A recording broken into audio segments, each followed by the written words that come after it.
Good evening, families. Thank you for joining us for our We Are Ready for Anything event. My name is Jen Neal. I'm a regional director with BASIS Education. In a moment, I'm going to introduce you to our panel of distinguished guests. After that, I'm going to moderate the Q&A behind the scene. If you notice on the screen, there's a question box and you can enter questions there.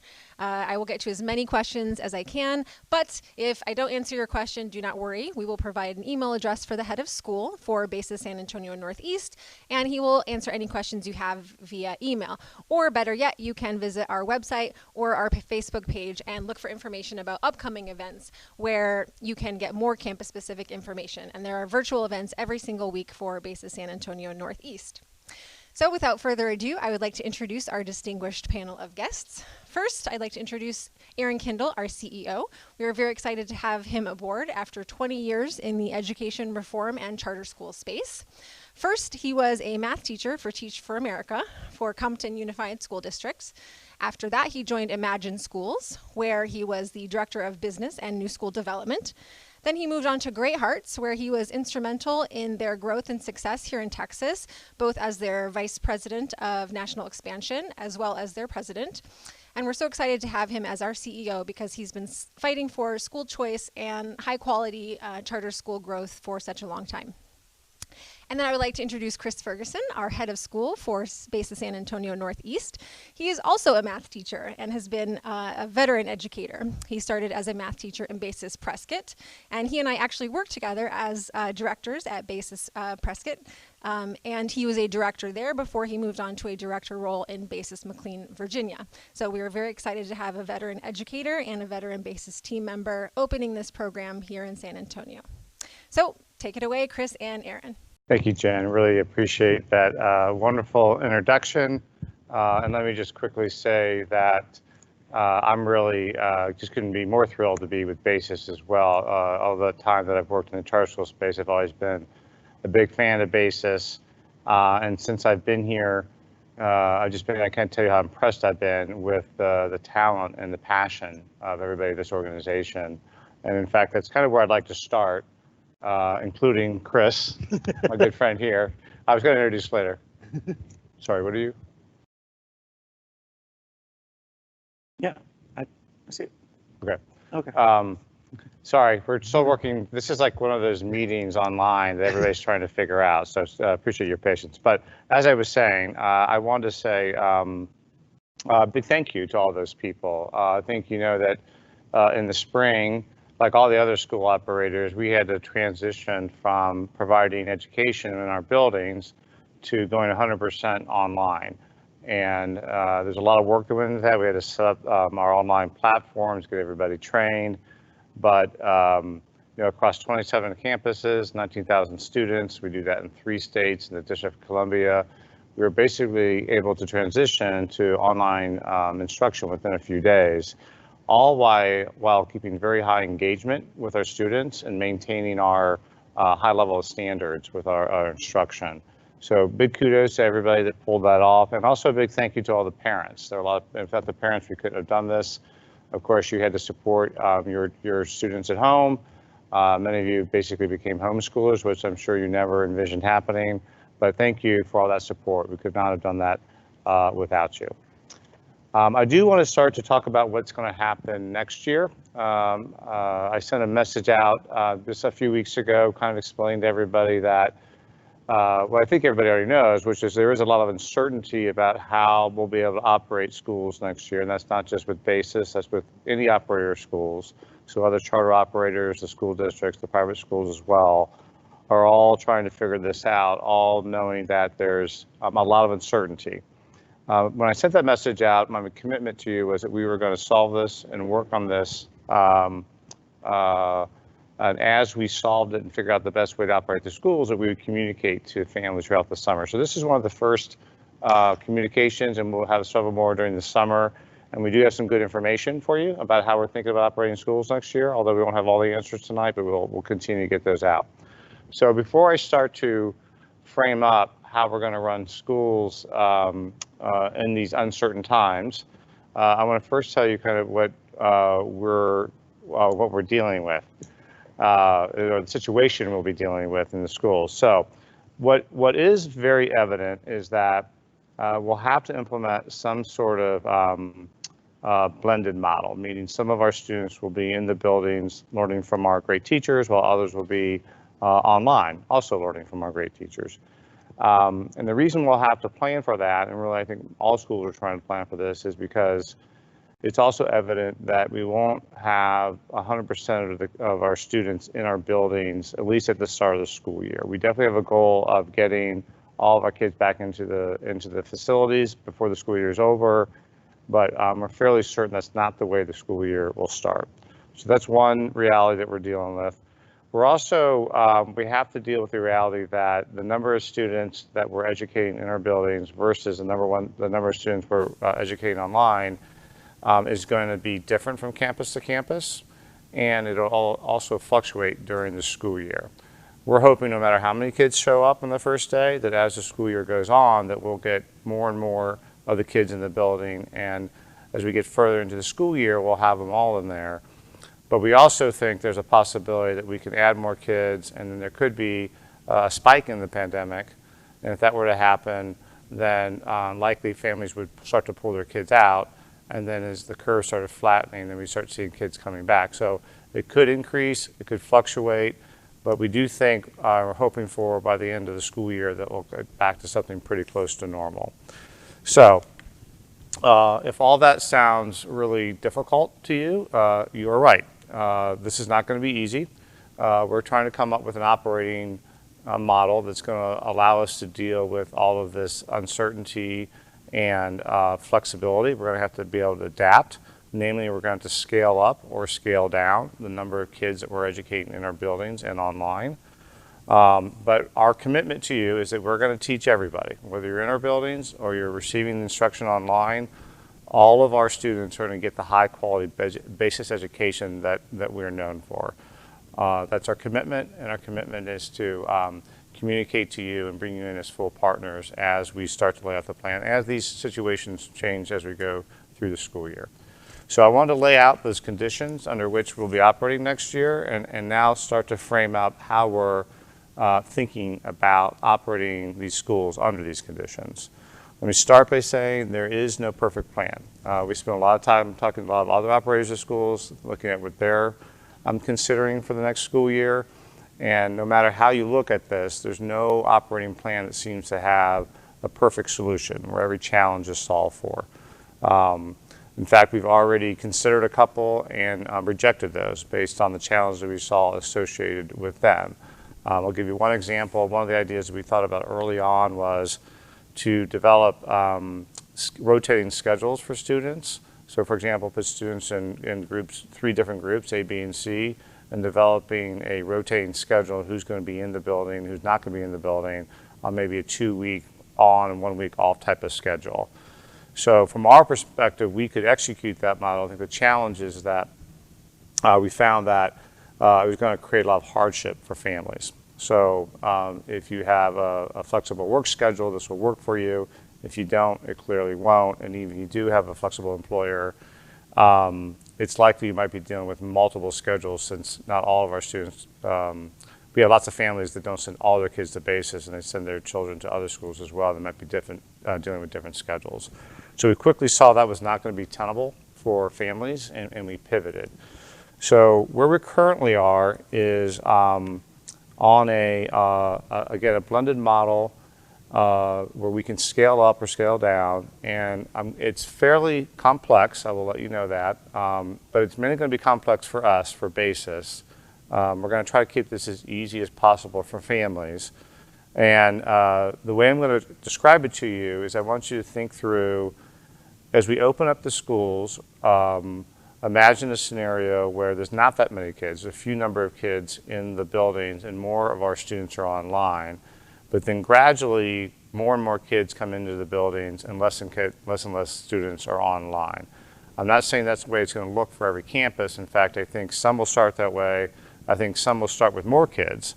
So if you think of it as a scale, some schools will start with less kids and some with more. And so how we're operating will adjust a little bit on those campuses. But as I explained to you, I'm going to walk you through from less to more kids into the building So I think you can start to get a sense for what this is going to look like for students. So in the scenario where there's very few students in buildings, more students online, what we're going to do is essentially the majority or most of the instruction will be online. So we'll be able, it won't be exactly like what you saw in the spring. We're going to be able to enhance and improve upon that. We're going to have a set of what we call OCIs. These are off-campus instructors who are going to be specializing in making the online experience more robust and even better than it was in the spring, both with content and curriculum, but also helping and training the teachers and delivering that. So again, in a scenario where there's less kids in the building, it'll be somewhat similar to what you saw in the spring, but sort of an enhanced and improved version of the online experience with the support and training of the OCIs. And again, that won't necessarily be the case for all campuses. Some will start with more or start to transition to more kids in the building. As that happens, we want more and more kids coming into the buildings and getting taught by their teachers, the teachers that are in the buildings. So we want to get more and more kids in the classrooms. As that happens, it's going to get harder for our teachers to do both. That is, to be able to provide instruction for the kids in the classrooms, but also for the ones online. So for our teachers, as they increase the number of kids in their classrooms, we're going to have to reduce the amount of online teaching they're doing. And that's when the role of the OCI will essentially start to shift. So the OCIs then will start to take on more of the burden of teaching the kids online as more and more of the kids and more and more students come into the buildings. So that's a fairly simple way of explaining that. There's a lot of complexity to it and a lot of details and logistics that we're still figuring out, and we are actually going to communicate that to you and get that out to you over the summer as we start to lock in some of these details. But that's the basic concept of how we're going to provide high quality instruction in a way where we can scale up or scale down depending on the conditions of COVID and how families are reacting to that. So I'm going to stop there. I probably went on a little too long, to be honest, and I'm going to pass this on to Chris. But before I do, I want to emphasize one last point, which is I'm sure that in these times of uncertainty that changing schools right now is probably not something a lot of parents want to do, which we completely understand. I want you to know that we feel very confident in our ability to not only provide high quality instruction during these challenging times, but to do it as good or better than anybody. And we have confidence in that. And there are some seats still available at San Antonio Northeast. But we believe because of our ability to do this, to innovate and adapt and solve these kind of challenges, that those seats are going to go quickly. So if you're thinking about this, you don't have to decide yet, but if you're thinking about enrolling in the school, I highly advise you to try to secure that seat now, and because I'd hate for you to lose this opportunity later on when families are considering this. So I'll stop there and hand this off to Chris. Just take it away. Yeah. So like Aaron said, I was blown away too with really how quickly our students and our teachers adapted and were able to really get back to what's at the core of what BASIS does, which is high quality education, and really going after learning and making sure that we were meeting the needs of the students. And that happened in a matter of days, where students were continuing for the last month of school learning new content. They were continuing to receive a ton of support from their teachers, support from the administration, support from special ed teachers if they needed that. All of that support, it actually was really enhanced, and that level of support continues, which is really the hallmark of one of the things we do in our primary school program, which is meet the kids with where they're at, and then really do everything we can to help them to succeed at the highest level. And I really saw that during the spring come forth. And I want to talk a little bit more about student support kind of as we go through this, because I think that really is one of the pieces that is where I'm spending a lot of my time, talking with my directors, And as we're planning out with myself and Ms. Williams, who's our head of operations, when we're looking at our on-site training, when we're looking at teaching our teachers with what our expectations are and everything coming through, that's a big piece of what we're focusing on is overall student support. So how do we support the whole student through that process? And so as Ursula and I are talking through a number of different scenarios, obviously we're working with Aaron and Jen and their teams to really look at what specifically for our Northeast campus, in addition to the network-wide initiatives that our network is able to provide. Being a network of 29 schools affords us the opportunity to really lean on great resources to provide additional opportunities for our students. So when we're looking specifically to our campus, on top of those things that Aaron spoke about, we are looking in particular when we're looking at our building. We're going through and we're looking at, all right, how are we going to be running our early bird program? What does that duty schedule look like in order to make sure that we are able to effectively meet any recommendations from CDC and TEA and still keep the students safe and learning and enjoying and getting that social interaction with each other. So looking at our early bird program, looking at our cubbies, how do we space out each group of students, each element, we call them, of students? We can separate them a little bit because we're a first year school. We intentionally are opening below our building capacity. So we have a little bit of flexibility to be able to space out different groups of students, whether it's classroom space, whether it is with their cubbies and separating groups of elements. From that perspective, the same thing with student lockers. So really looking at that and being intentional with how we assign classrooms, how we're assigning cubby spaces to students. And so we actually spent, I think it was 3 hours on the phone yesterday talking very specifically about the building. Just that was yesterday alone. And then also, I'm looking at the schedule and going through and how do we plan out as much as possible, intentionality with students being able to, as frequently and often as possible, be able to do the simple things like making sure that they wash their hands with soap and water for the right amount of time, not just using hand sanitizer all the time. How do we teach the students to do that? You all as parents, I know, have been reinforcing that every time they're going out. We want to continue that message at school, but do it in a way that's part of the habits of being a healthy student, going through that. So looking at the things like that.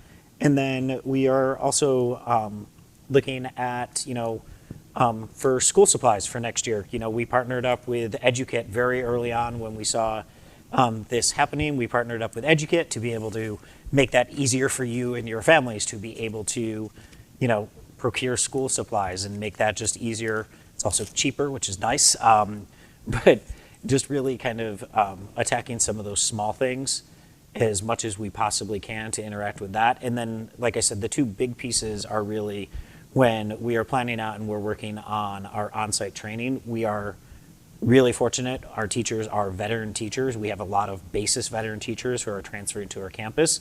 And then we've got a lot of veteran teachers who are coming from Japan and China and Washington who have the experience as well with the distance learning. It was part of what Ursula and I were looking for during the hiring process, was looking for teachers who brought that dynamic and who wanted to work as hard as we want to work for our students. And that's, really the hallmark again of BASIS. We want to work as hard as we possibly can for our students because they deserve it.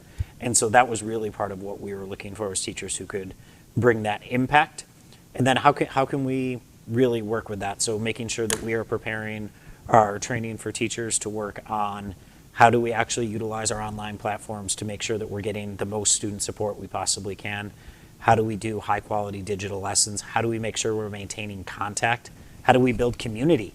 If some students are online and some students are in the classroom, if most of our students are in the classroom, how do we make sure that we're continuing to build that community with the 3 or 4 kids who may have to be at home for a variety of reasons? Really intentionally thinking about and planning for that. And then the last piece is really focusing on the student support piece. As a new campus, one of the things that my background is really in curriculum and pedagogy and that. And so I always focus on that. And so when I was looking at a first year school anyway, which I've got experience doing a couple of times, we meet the students where they're at already. And now in this situation, this coming school year, every student we get, it's going to be 5 or 6 months since they were in a traditional classroom. And for some, it may be longer. For some, their kindergarten, their preschool experience, they didn't even get the full preschool experience. And so those kindergartners are going to be coming in. I've talked to all my teachers about that. They're excited about meeting the kids where they're at, about getting the kids into those routines, about getting the kids socializing together again. And that to me is a big piece. That's something the kids have been missing, because the socialization around academics is what really adds to the academic experience. I think you all as parents have learned that it's not memorizing facts. It's how do you interact with that? How do you interact with the information and share it, and teaching the students to do that. So we're really looking at, let's figure out where the students are at. So as a network and as a school, we're developing a number of systems and benchmarks to make sure that we figure out very quickly where the kids are at. Our curriculum is set up so that we can adapt to that very quickly. And then we also have a lot of layers of student support built in with our 2-teacher model, from kindergarten through 3rd grade. We have some teachers that we hired specifically for part of their schedule to be interventions for some of the students who may need it for extra support. That's in addition to them teaching their math course or something like that, adding in those pieces, and really figuring out where the kid's at, what supports do they need. Both of our directors are actively excited about the opportunity to work with the students, and work with the teachers to provide that support for the students. And so to me, the biggest piece that we're really focusing on now is that on-site training, making sure our teachers are prepared to help the students, because that's ultimately the magic of the BASIS curriculum. And then making sure that we are prepared with all facets of the student support, whether it's emotional, academic, behavioral, et cetera. So that's my spiel. I think I may have gone on slightly longer than Aaron did, but we can both talk all day about BASIS and about the BASIS curriculum. So at this point in time, I know Jen promised you all the opportunity to go ahead and ask some questions. So we are happy to take any questions that Jen wants to throw our way. Okay, one question was, some kids appear to learn better in a class setting, and how will BASIS determine this? So I think the question is, will they have a choice in the models that we suggested? Yeah, that's one of the things that we try to account for, which is giving parents some options and the ability to weigh in on this. So we did actually a survey with all of our families, our existing families, and what we found is if you ask families who is ready to send their kids back into the schools and who is not, we saw variety all over the place. So if you go campus by campus, we have some campuses that they're ready to start. They want their kids to go back in right away. You got other campuses where it's the complete opposite, and you got other campuses that are like somewhere in the middle.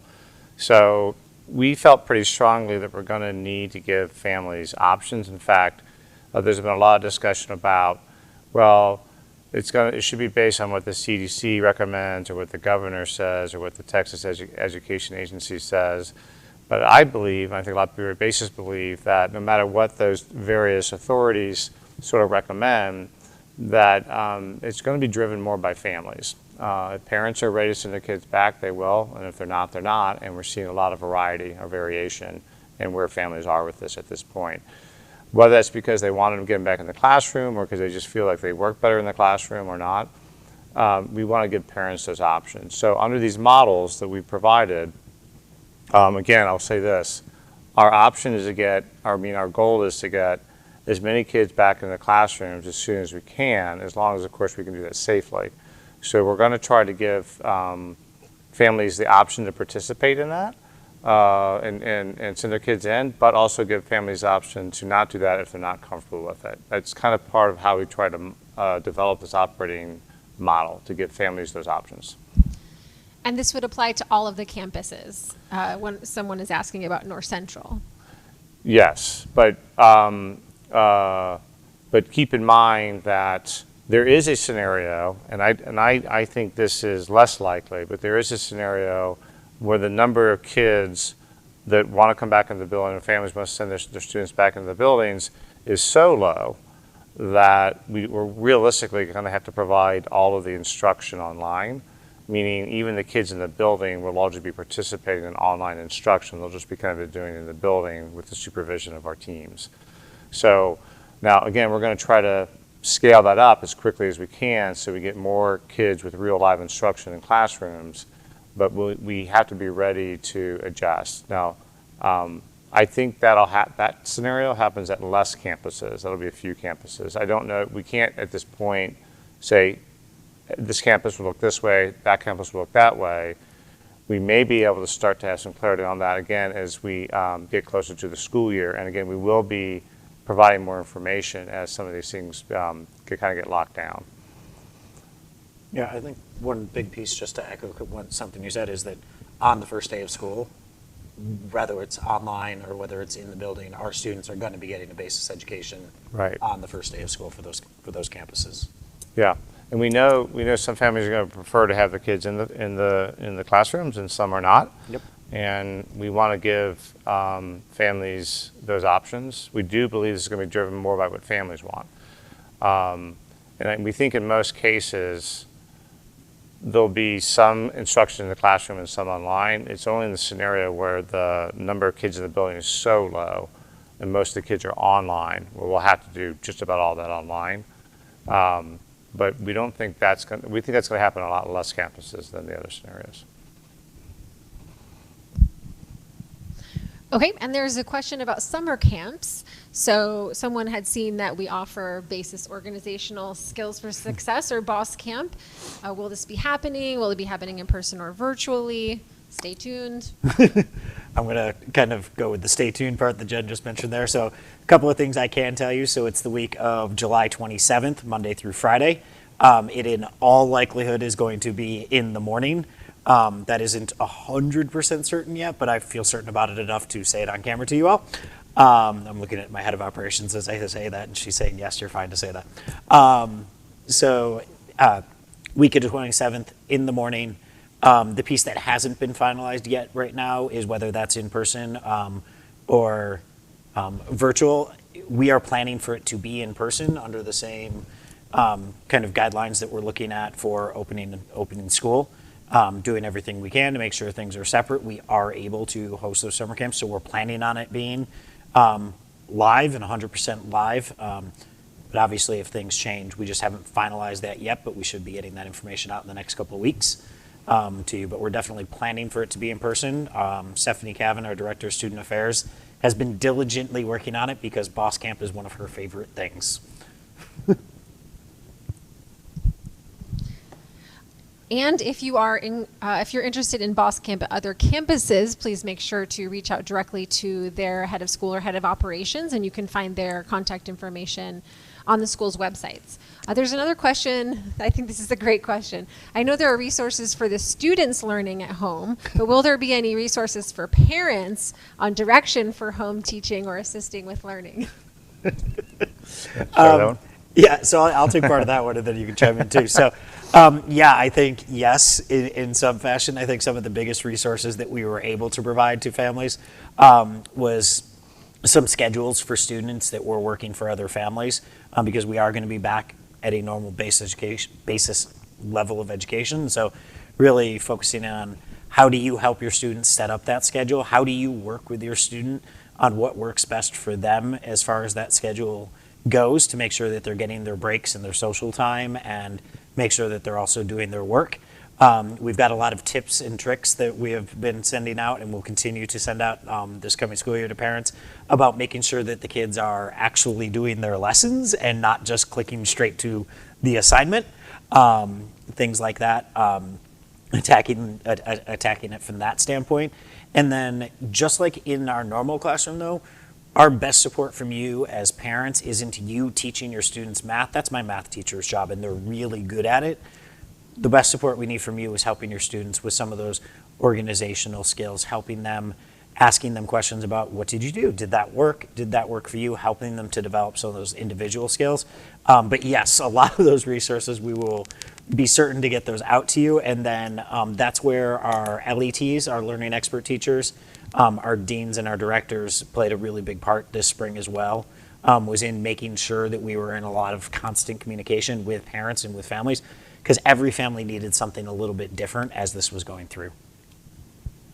I'll just support that. I mean, we're just very committed to, again, doing whatever it takes to make this work, and we understand parents are going to need some advice and resources. And so I think maybe how Chris described it is right. In other words, the schools would be working closely with the parents to provide these resources. Our job at Basis Ed is to work with the schools and kind of make sure they're getting the resources and the guidance they need so they can then support the teachers. So we'll definitely be helping the schools and training the schools in that.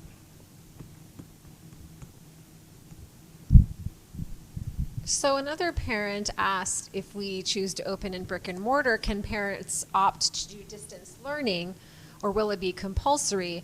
And I don't know if Erin had a chance to listen into the TEA call today, but they have pushed the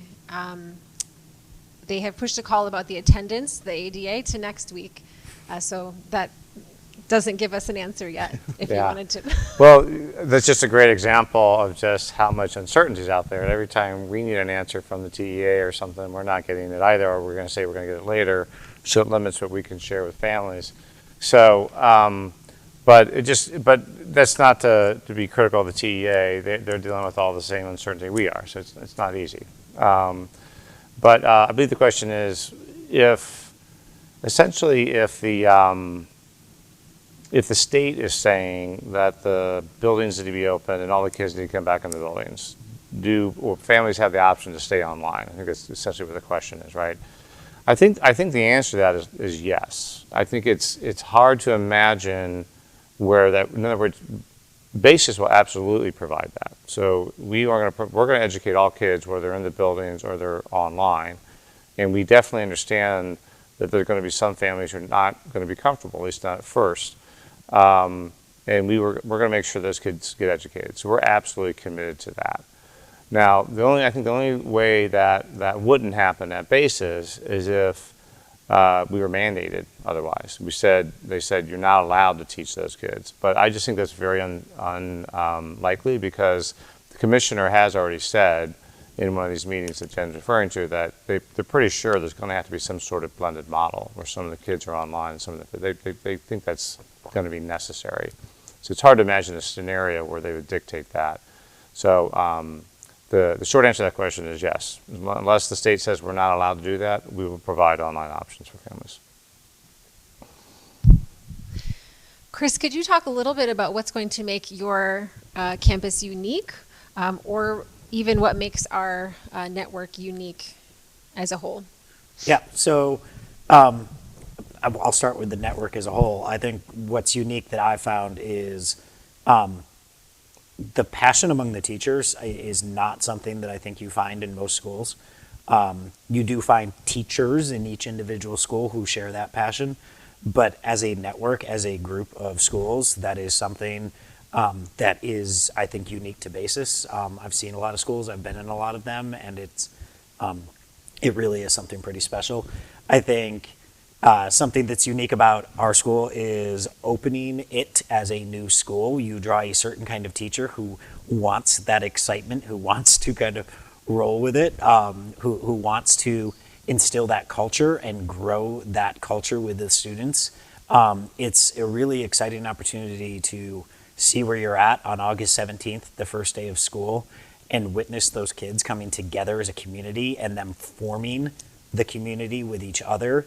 And then looking back to 8 years later at graduation and seeing all of those things that are traditions of the school, those were built by those students. They are the ones who led that opportunity. And that opportunity to create the culture, to create the traditions of the school is incredibly empowering for students.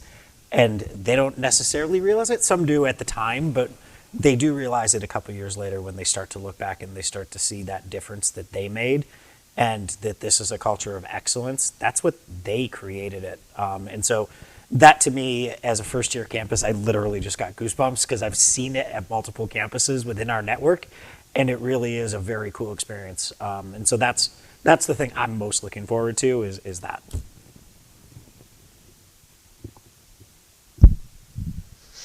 Thank you. We have a question about sizes of the class.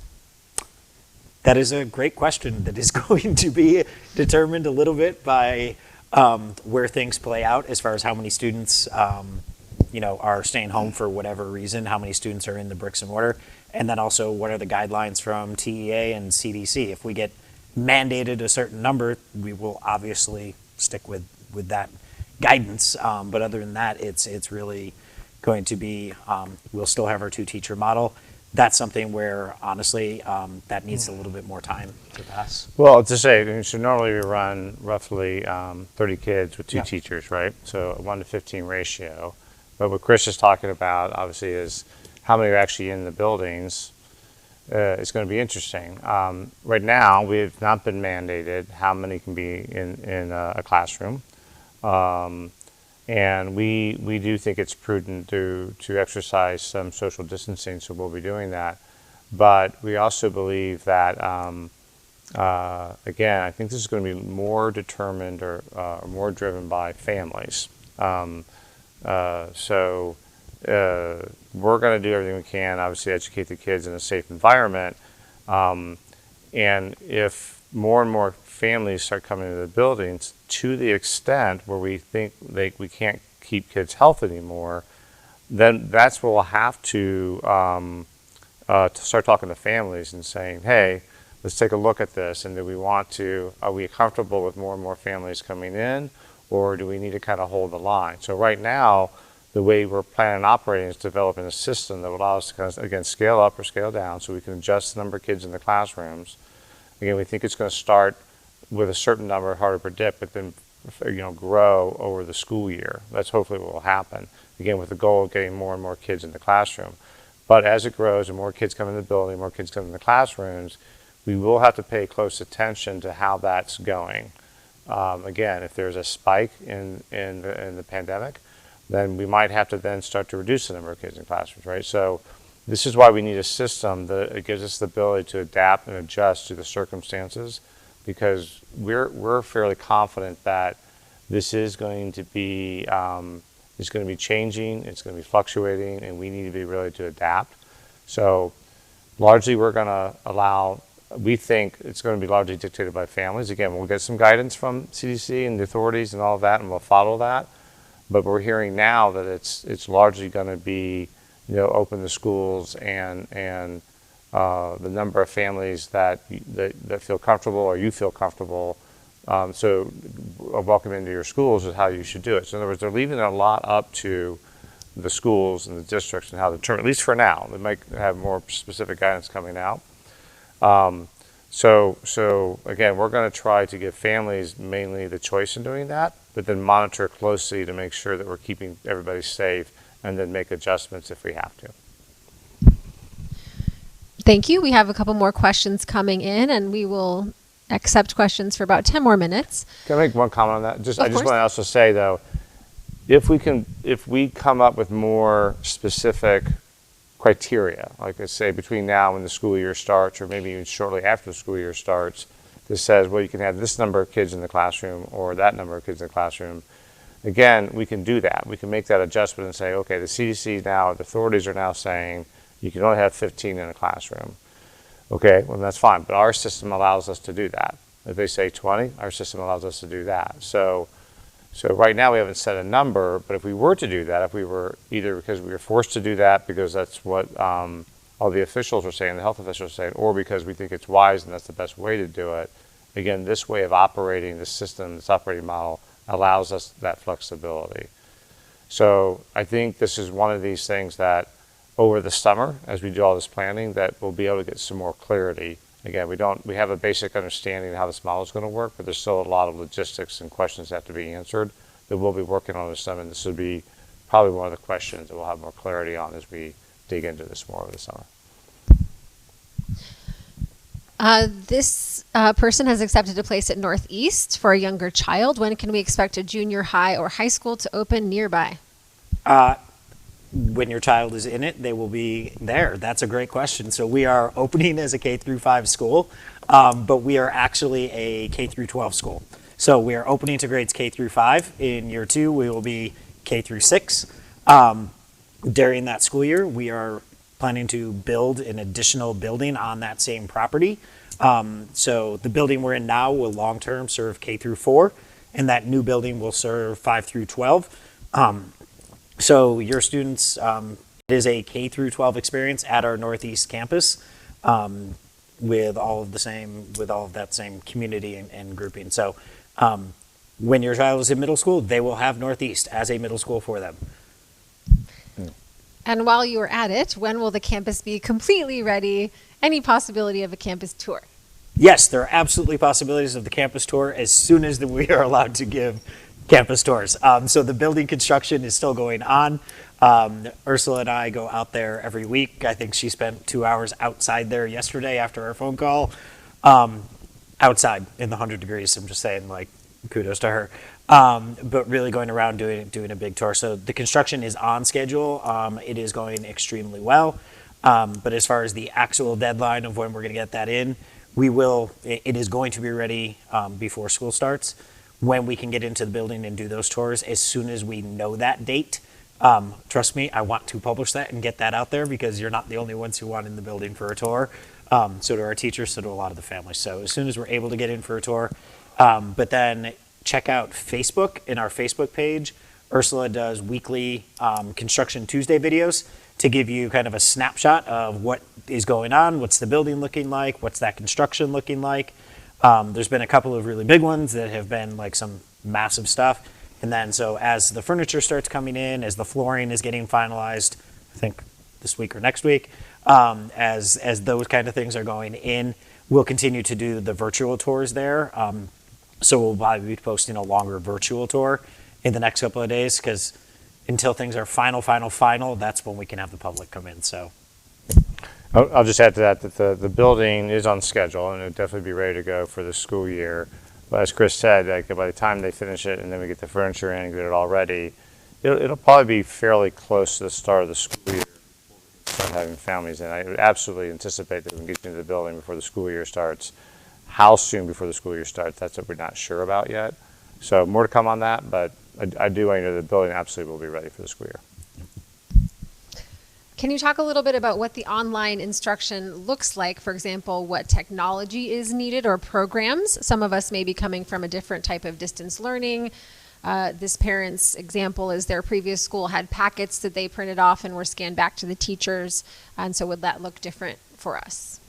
So it's sort of going to be like an enhanced version of what we did in the spring. So maybe unpack that for them a little bit, and then I can talk about how we're going to try to support and bolster that up. yeah, absolutely. Yeah. So we use Microsoft Teams as the platform that we use. So it is an online platform that's fully integrated. It gives us the ability to use a number of different resources and things like that to also assess the students, make sure that we are making sure that they're at the level we want them at. It integrates well with Microsoft Word and things like that for them to be able to do it. It's also a very secure platform that we can control to make sure that, you know, all the internet safety, things like that. And so all the students have a unique password and things like that. Meetings can't be crashed by outside sources within that Microsoft Teams classes. And so each team is set up. So for their humanities class, they're set up as a team with their humanities teacher. It's a fairly intuitive platform for the students as well to be able to use. The assignments get listed there for them to be able to submit everything, and everything can be done online. I know some people did prefer to print out some worksheets to work on, particularly things like math. Just as easier as a math teacher, it's easier to print out a worksheet and work on it and show your work and then just scan it back in. So that's what that looks like. We are committed to that online platform being at a high level to be up to that same academic standard that our in classroom bricks and mortar education is. And so I think that's a big piece of that it's not just a couple of months of review. We are teaching students, you know, there is a lot of review at the beginning of a school year. There definitely will be this year, but that's part of our curriculum that's built in. But that high level of academic excellence is going to continue with the online platform. One of the things I know we're committed to with that online platform is also making sure the students get ample feedback on the assignments that they submit, because that's the feedback that they're going to get from their teachers. They don't get that one as much of the, you know, informal stuff during class. So that feedback from the teachers on their assignments, whether it's a writing assignment or, again, we're both math teachers, so making sure that we're really marking up that work and giving it back to the students with comments. And then There's time set aside in all of our teacher schedules as well to make sure that during the school day, there is an opportunity for students to be able to touch base with their teachers for student hours, which is a normal student support piece that we offer. Yeah, and so we were able to accomplish basically all that with almost no notice, and now we have some time to plan and train over the summer. So that's what we're working on. So as I mentioned before, these OCIs. Well, let me back up. We should say that if we looked at how all that went this spring, again, we're pretty happy with the way that went, especially given how quickly we had to implement all that. But certainly there are some teachers that are going to be better in a normal classroom setting. There were some teachers who definitely did better online. They were really good at it. So in order to take what Chris just described and sort of bolster it and make it even stronger, we're working right now to identify all the teachers that were really good at those online, especially in all the different content areas and all the different grades. So basically having a full team of kind of online specialists who are not only online specialists, but in particular content areas or subject or grade levels, so that across all of our curriculum and all of our programs, we can help the schools and the teachers even improve upon that with sort of our expert online teachers. So with sample lesson plans and training and things like that. So to the extent we have to provide this online, we can, with the planning and the opportunity we have this summer to do professional development, we can take these successes and kind of build on them. So I should let you know that. And I should also let you know that at the high school,